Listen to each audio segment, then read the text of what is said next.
wow, why am I coming in hostile against the Oscars? Well, hey, before we get into any of that fun stuff, thank you for joining me. I am Peter A. DeLuca. I am your host of Dream Warriors Podcast, available nearly on every single podcast network. And if you haven't already heard, we are counting down. This is Countdown Episode 2. That is right. Hopefully tomorrow we're going to do episode 1, and I want to just sit down and talk to everyone about this Netflix Velvet Buzzsaw movie, because it is one of those movies I was, kicking it up on social media. It was getting some traction, and I love when I see something from Netflix get traction, and I jump right into it, and I'm usually expecting to be entertained at the least. And Velvet Underground or Velvet Buzzsaw did not disappoint on that. So we're going to drill into that a little bit deeper tomorrow. And anyone that is asking for the Elimination Chamber discussion, that might just transfer into a WWE update prior to me going to Raw, prior to Fastlane, and prior to WrestleMania. I might just do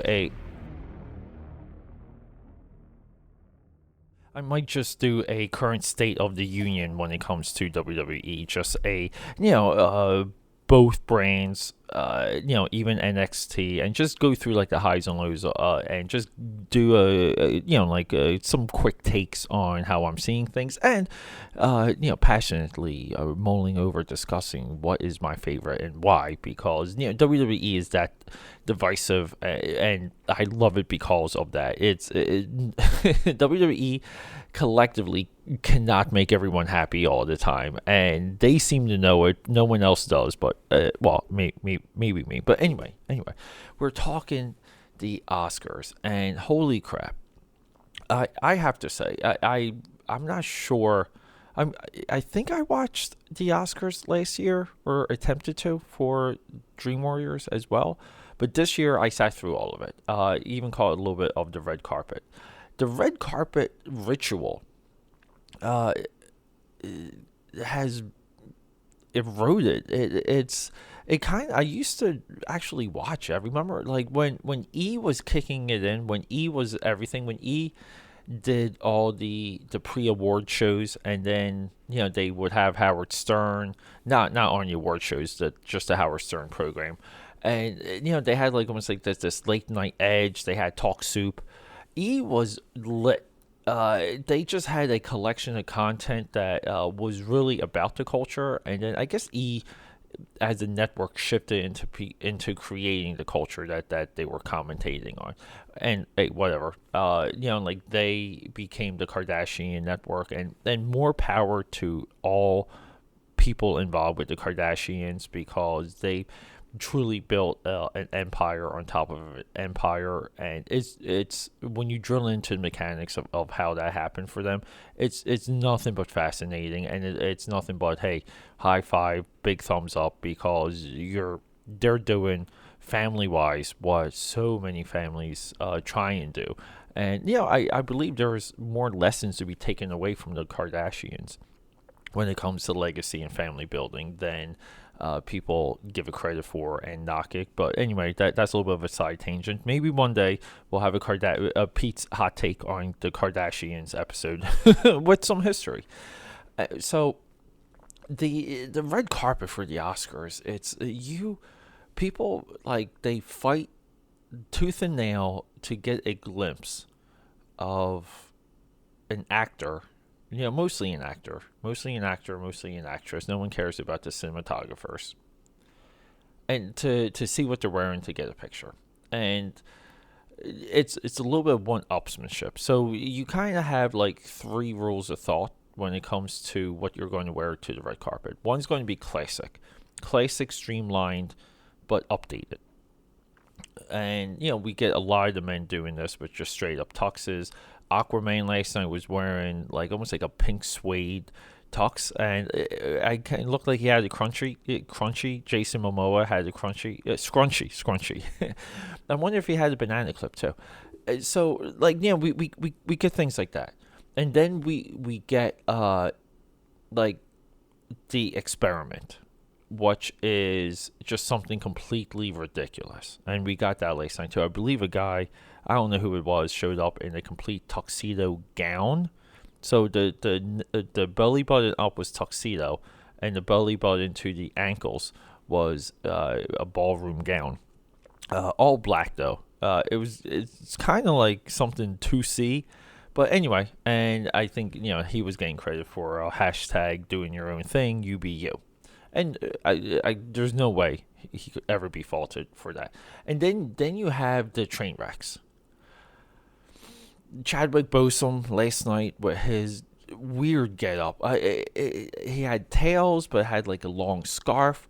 Nothing was complimentary to his form. He actually looked frail and skinny in what Chadwick was wearing.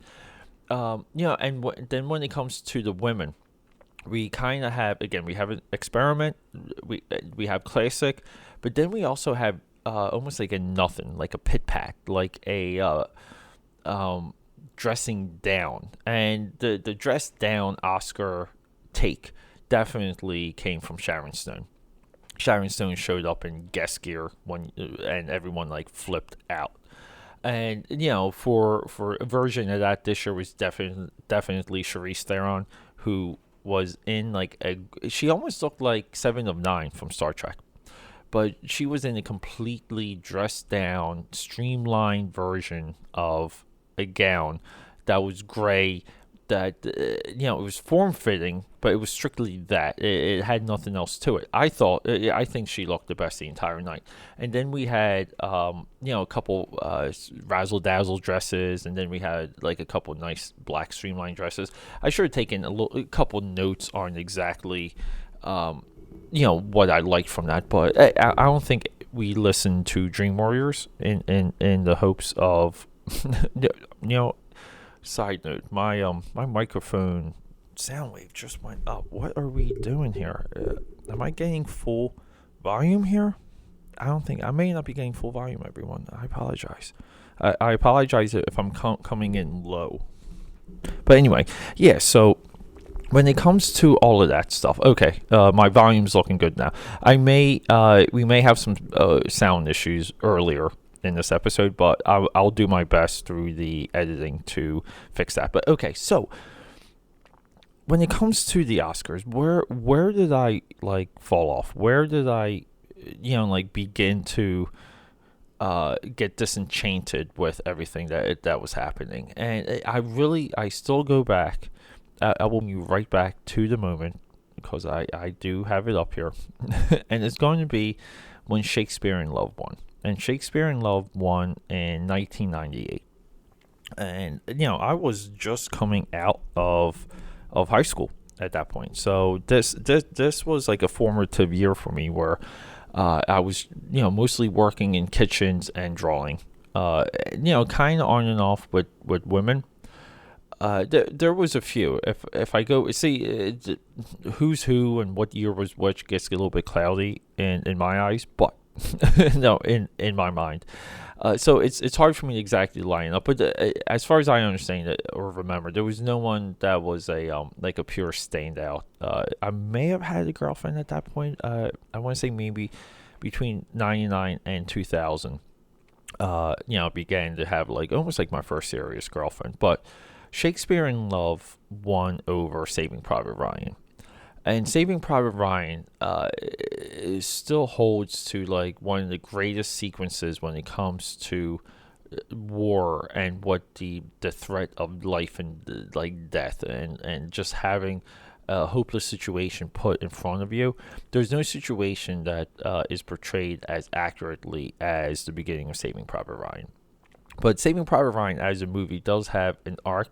It does stray a little bit because it becomes kind of like a quest movie.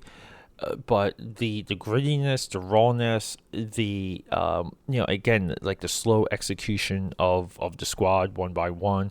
You were heartfelt for every single death in that movie. There was no death that didn't go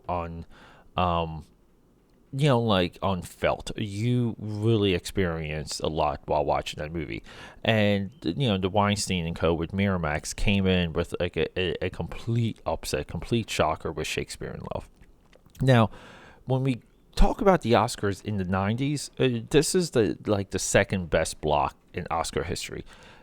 20 years earlier, we ended the greatest Oscar block, which was the 70s. And if we go back to the 70s, and look, I'm connecting dots here where we're going to go, and we're talking Oscars. We're not really going to go through the list of everyone that won last night and why, because, like I said, the Oscars just do not put movies up. Like, no one's even making Oscar-worthy movies that I even want to see on the surface level, that I'm even curious about. So me wanting to see the Oscar movies and then sit down and watch and see who wins is such a crazy thought to me, because these movies they're definitely not made for people who appreciate cinema and storytelling. They're made, not saying that they don't have elements of that, they definitely do, but they're not made for that. And I like movies that are movies. I like movies that have something. There's something beyond the surface. And to me, these are all surface level movies. Not saying they're not entertaining at points. Not saying that they don't have highs and lows. But even Room was a movie I heard so much about that when I finally got to see it, I was excited. Again, miracle of Netflix, thank you. Room, with the last episode of Dream Warriors, completely confounded. It baffled me that this movie could get even enough attention to put Brie Larson in an Oscar category, let alone win the Oscar. It befuddles me, but okay. If we go to the 70s, starting with 1970, we're going 1970 to 1979. First movie, we got Patton. Okay, Patton. Look at the movies that Patton beats out: Airport, Five Easy Pieces, Love Story, MASH. 1970 is one of the most stacked Oscar runs. Okay, I mean, every single one of those movies I just named easily could have won multiple Oscars. They all were back Best Picture worthy. Believe it or not, if I could pick one other than Patton, it would be Airport, because to me, Airport just moves and it's ready, but it's almost like part action movie, and they didn't look at action movies that way. It doesn't matter though. Okay, the next year we had French Connection. This is what French Connection was up against: Clockwork Orange, Fiddler on the Roof, The Last Picture Show, Nicholas and Alexandra. Of those, the one that I would swap out for French Connection would be The Last Picture Show. I adore Last Picture Show. And then look, here we go. We got The Godfather. We have The Sting. We have Godfather Part 2. We have One Flew Over the Cuckoo's Nest. Milos Forman, who directed that, did pass away this following year. Then we have Rocky. Then we have Annie Hall, Deer Hunter, Kramer versus Kramer. Look at what Kramer versus Kramer was up against all that jazz and Apocalypse Now. All three of those movies are absolute masterpieces. They're so different. They're different in just even the optics. Just seeing a still from each, they're so different. 80s are the 80s. 80s are kind of like all over the place. But then we hit the 90s. Okay, how many of these movies have you already seen? Now, given these movies have circulated, you've had time to see these movies. You have had time to learn and hear about these movies. Okay, like given when we get to the future criticisms of the modern day Oscar winners. But look, we have Dances with Wolves, Silence of the Lambs, Unforgiven. Unforgiven is also up against Crying Game, A Few Good Men, Howard's End, and Scent of a Woman. Of those, definitely Crying Game maybe should have won, but Unforgiven winning is just fine. Then we have Schindler's List. We have Forrest Gump, Braveheart, The English Patient, Titanic, Shakespeare in Love, and American Beauty. Shakespeare in Love beat out Elizabeth, Life is Beautiful, who previously won that year for Best Foreign Film, Saving Private Ryan, and Thin Red Line.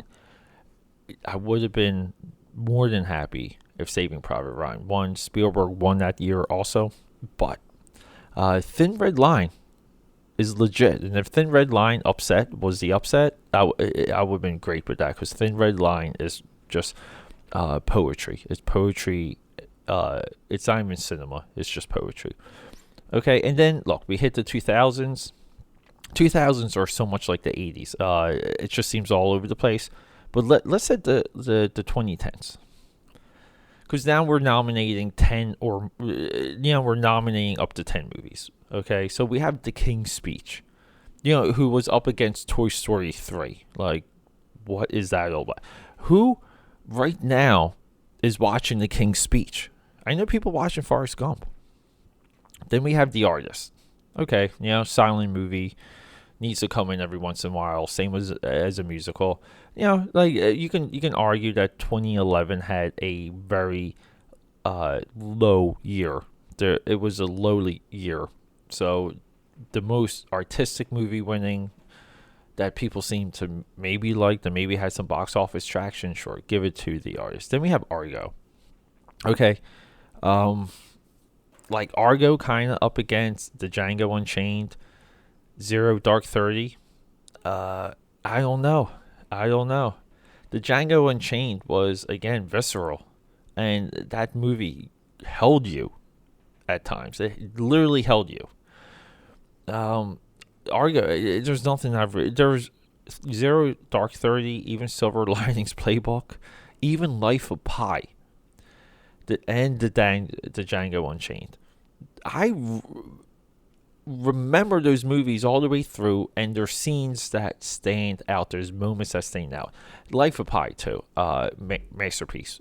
Life of Pi is a masterpiece, but Argo wins. Then we have 12 Years a Slave. Then we have Birdman. Then we have Spotlight. Then we have Moonlight. Then we have Shape of Water. And now last time we have The Green Book. No one has told me that they want to go see Green Book. No one has told me that they want to go see Black Klansman. Everyone I know seems to have seen Bohemian Rhapsody. I know a lot of people with Netflix. No one's seen Roma.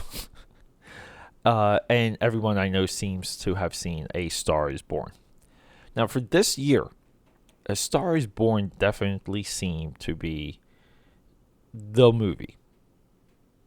But whatever. That doesn't even get like a shake at the Oscars.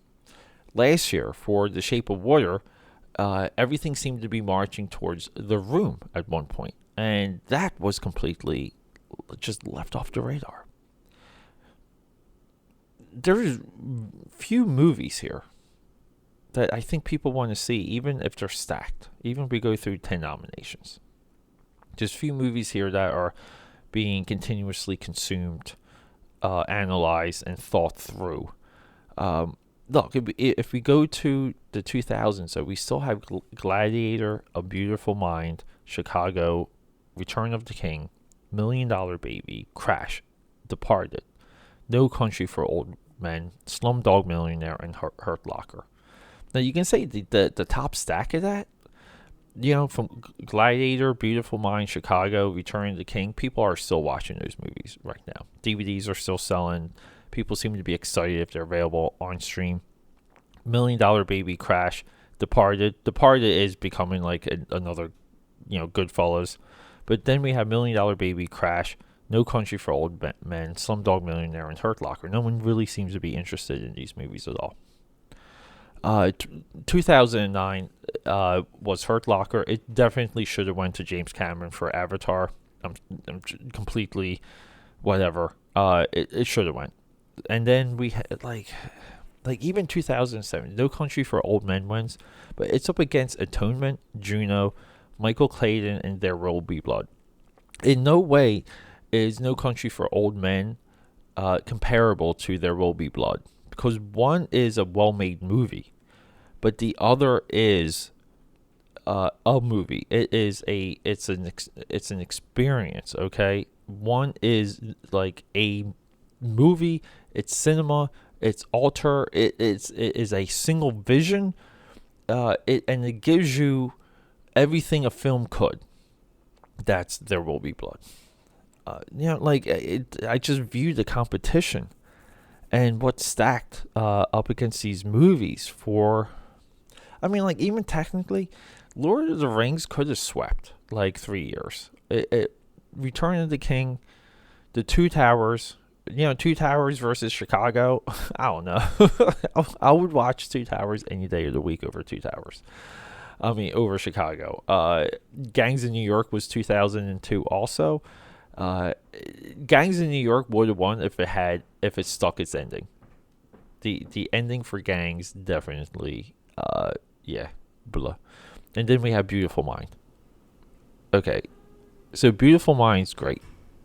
I never finished watching that movie. I get kind of like bored with it, but it was up against Fellowship of the Ring, and it was also up against In the Bedroom and Moulin Rouge.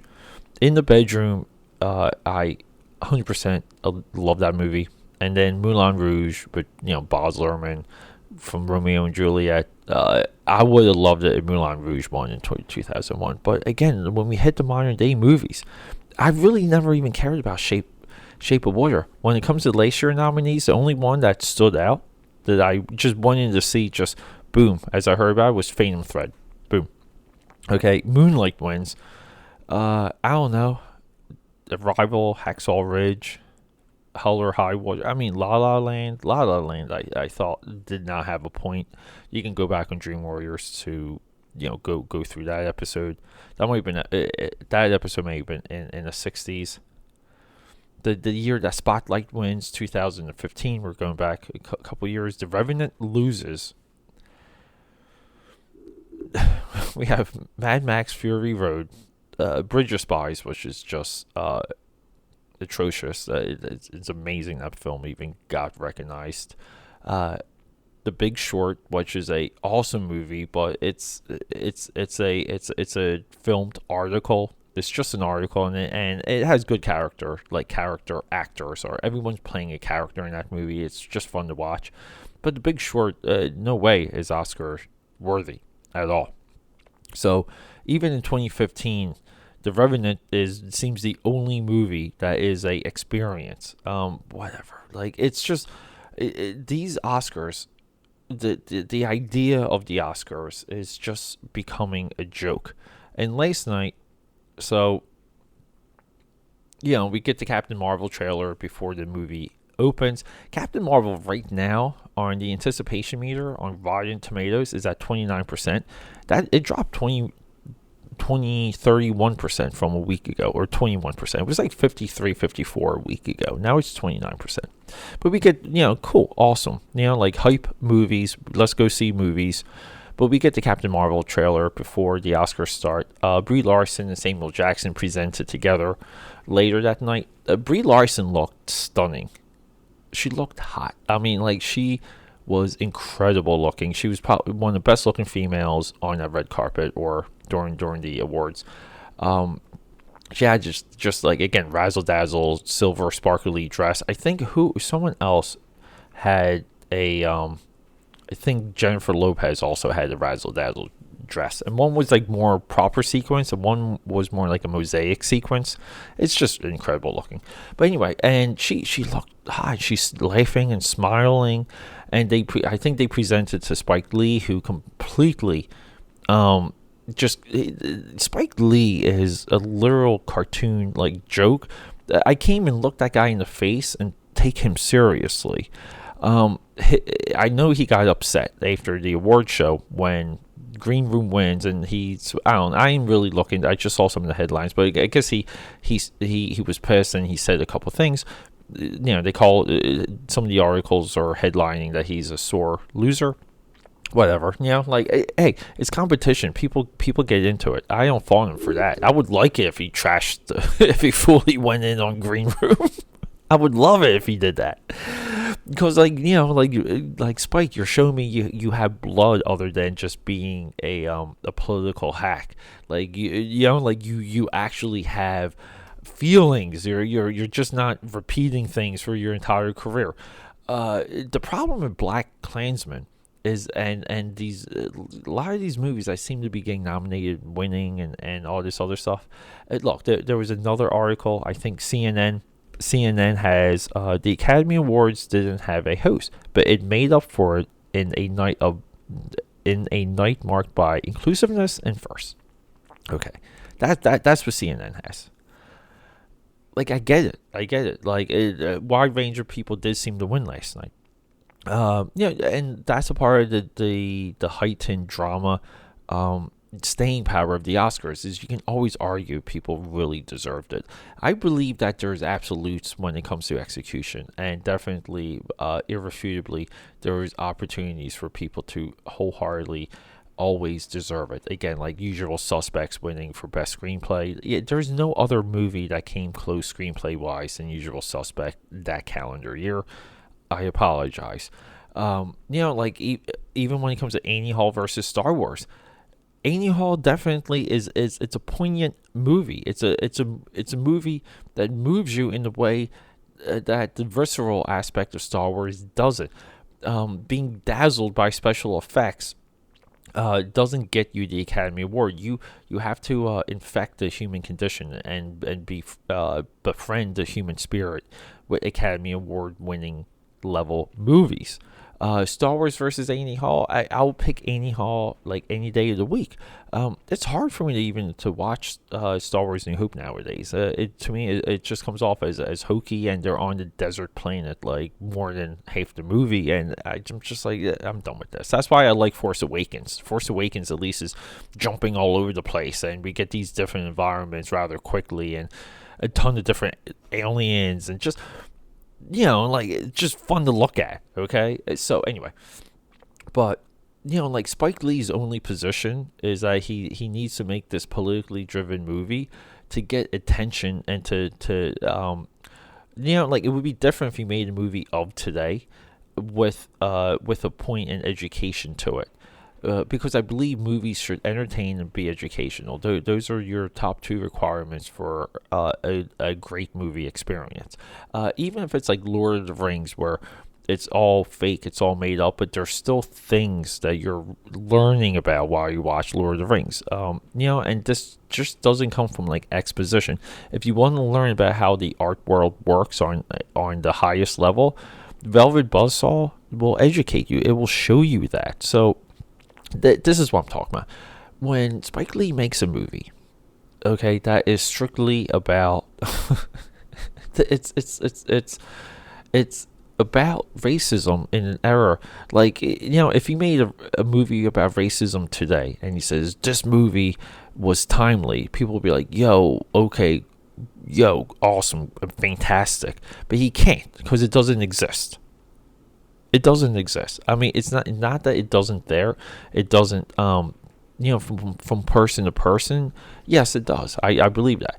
But when it comes to it being like a cultural movement, like a cultural problem to where it was in the 60s, because it was strictly cultural, then, but if you make a movie that depicts things that happened in the 60s and you say it applies today, it makes no sense. It doesn't add up at all. It's loose. It's lazy thinking, and it would never work for Spike Lee because Spielberg trying to pull that card last year with The Post, comparing it to Trump attacking, fake news. If it doesn't work for Spielberg, it's not going to work for you, buddy. Not even, sorry. Like, you can't guilt that many people. You can't, okay? So, Green Book wins, no big deal. Spike Lee flips out. Tina Fey, Amy Palmer, and the voice of the female hormone monster in Big Mouth on Netflix opened the show. They come through with a pretty quick knock on Trump, like that was expected. And then like the show's marching on, and it's just it's all mushing and blurring together for me.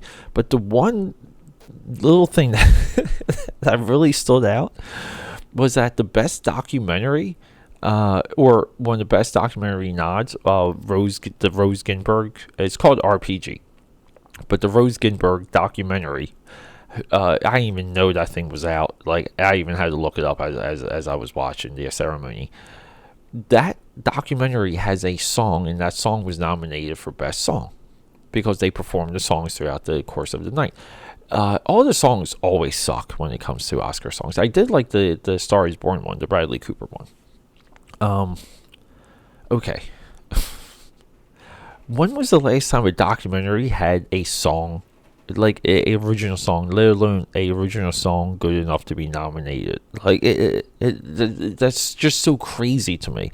And and I guess like the forces rallied around her because it's Ruth Ginsburg, and we need her. And like, even though the woman is pretty much on her deathbed, hasn't been photographed or seen for quite a while, and we're just waiting. And I think a lot of the Democrats and a lot of the left, they're freaking out because Trump can't get like another nomination for the Supreme Court, because they're thinking it's going to be Adolf Hitler that's going to walk in there and now run the Supreme Court with an iron fist.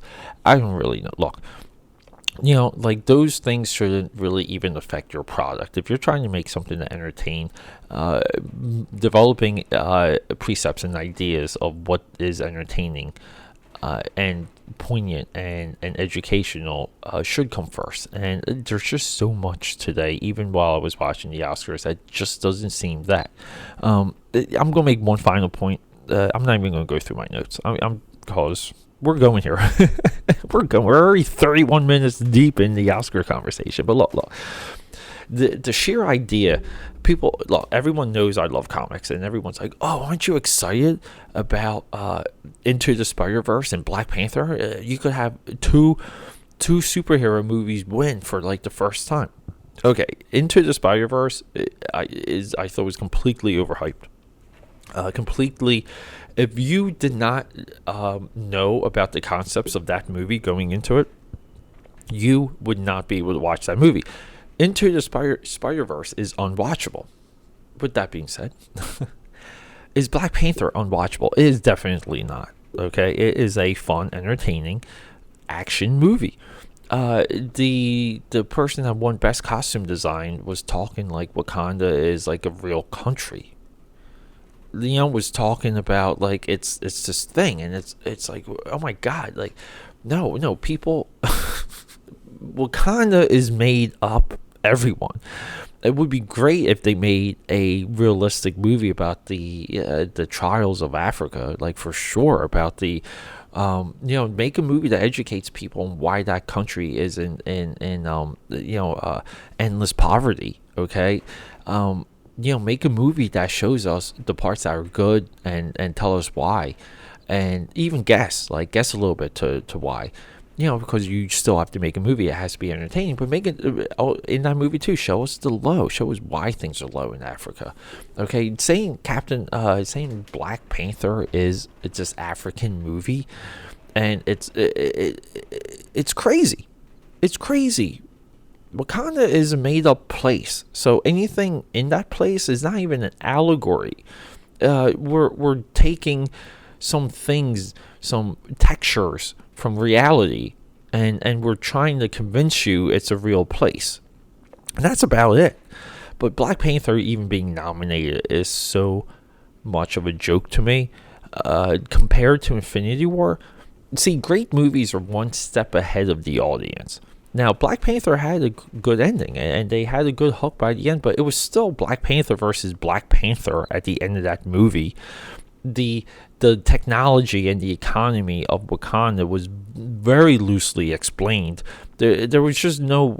They didn't even try and sell it to you. Okay, the mechanics of how the dome works and how people can't just walk up to it. Okay, never was explained. These are some of the things they could have got into. Okay, they could have but whatever. Infinity War is consistently one step ahead of the audience. Since Infinity War came on demand, because I pre-ordered that movie nearly after I saw it, and now it's on Netflix, people will just see it available in my library, or they'll see it like on Netflix and they'll put it on. I had a party here a couple weeks ago, and we ended the party watching Infinity War, and everyone was into it. Nobody wants to watch Black Panther. They don't, because it's not that type of movie. there are so many nuances and details and things to pick up while you're watching Infinity War. Now, given it's extremely inside baseball, meaning there's some explanation that goes along with Infinity War, this is also one of the ways how I view Civil War to be a failure. I do, I will echo that. I will project that right into Infinity War. But with that being said, Infinity War thrills. It thrills. Okay, it gave us a character. It gave us Thanos. To me, is not from the comic. Okay, because that version in the movie is not from the comic. That version is that version.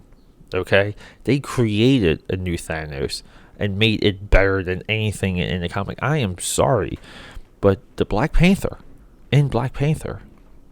is as good, or maybe a little bit less better than some of the comic book interpretations. Christopher Priest, Marvel Knights, I'm looking at you. That was one of the best runs, probably the best run we'll ever see of Black Panther. Now, and I know that that's a very, it's tough to that's very like a bubblegum way of comparing the two, but that's just a little bit how I'm reading it. Infinity War not being nominated it's tough. It's incredible that movie was not nominated. It's incredible that movie didn't win Best Special Effects or B. Infinity War should have got 3 big nominations for Best Score, Best Special Effects, Best Animated Film, and Best Picture. Yeah, because Infinity War practically is an animated movie. But hey, everyone, Dream Warriors, I love you. Find me on social media, AKAPAD, AKAPAD13 on Instagram, AKAPAD on Snapchat, AKAPAD.com. I love you. That countdown is going. Final countdown episode is next. Then we're going to go to episode 000 for the big announcement. I love you. Rock and roll.